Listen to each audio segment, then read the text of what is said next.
الرجیم بسم اللہ الرحمن الرحیم صدر علی مرتبہ محترم اساتذہ کرام اور حاضرین کرام السلام علیکم. آج جس موضوع پر مجھے لب کشائی کرنا ہے وہ تعمیر وطن میں طلباء کا کردار.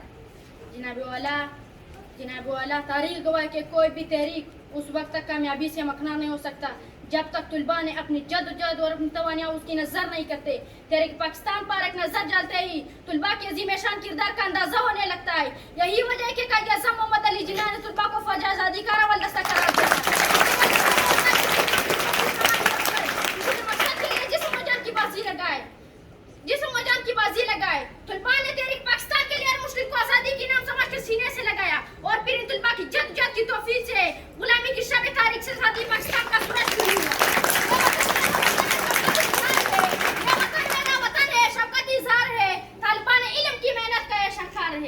جناب اعلیٰ تعمیر وطن کے لیے ذریعے کے طلباء نامہ اقبال کے شاہین بنے, قائد اعظم کے سپاہی بنے, دشمن کے مقابلے میں خالد کی تلوار بنے.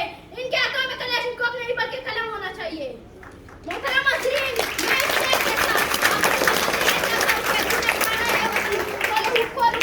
تو نے پکارا ہے اے وطن تو لہو کو لوٹا, تیرے بیٹے تیری جان باز چلے آتے ہیں.